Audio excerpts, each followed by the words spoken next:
இருக்காராமா? தெரியாது. உங்க வீட்டுக்காரரு? எனக்கு தெரியாது. உங்க வீட்டுக்காரர் பேரு? தெரியாதுங்க. யாரு கூட நீ பேசிட்டு இருக்கிற? யாரோ வந்து கேட்டாங்க, எனக்கு தெரியாதுன்னு சொல்லிட்டேன். என்னடி சொல்ற? உன் புருஷன் பேரை தானே சொல்லி கேட்டு போறாங்க, அது கூட தெரியாதா? எனக்கு தெரியாது. என்னடி உன் புருஷன் பேர் தெரியாதா? வந்த மருமகளுக்கு முதல்ல மரியாதை கொடுத்து பேசுங்க, வாடி படின்னு பேசாதீங்க. என்னடி ஒரு மாமியா மருமகளை வாடி பண்ணி கூப்பிடக்கூடாதா? கூப்பிடக்கூடாது, மரியாதை கொடுத்து பேசுங்க. பரவாயில்ல, உங்க அம்மா அப்பாவோட நல்ல விதமா வளர்த்திருக்காங்கிறது இதை நான் நம்புறேன். ஆனா வாய்க்கு பக்கனே இவ்வளவு மரியாதை எதிர்பார்க்கறியே, ஒரு கட்டிட்டு வந்த புருஷன் பேர் உனக்கு தெரியாதாடி? உங்க பையன் பேரு பானிபுரியா? என்னடி சொல்ற? அவன் பேர் கூட அவனுக்கு தெரியாது? தெரியாது. அவன் பேர் மசாலா பூரிடி. என்கிட்ட பானிபுரின்னா சொன்னாரு. என்னவோ சொல்லி யாரோ எடுத்துருப்பான். ஒரு வருஷம் கல்யாணத்துக்கு முன்னாடி அவன் கூட சுத்துறீங்க, அவன் பேர் கூட உனக்கு தெரியாதா? எனக்கு நான் ஒரு வருஷமா சுத்தினேனா, இன்னொருத்தர் கூட ஒரு வருஷமா வாழ்ந்துட்டேன். என்ன கூட்டு வந்துட்டாரு அவரு.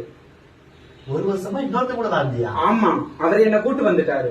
அப்ப நீ இவன் போட்டாச்சு இல்லையா? கிடையாது. அடுத்த போட்டாட்டியா? இன்னொருத்தன் கூட வாழ்ந்துட்டு இருந்த என்ன அவர் கூட்டு வந்துட்டாரு. ஒரு வருஷம் அவன் கூட வாழ்ந்துருக்கிற.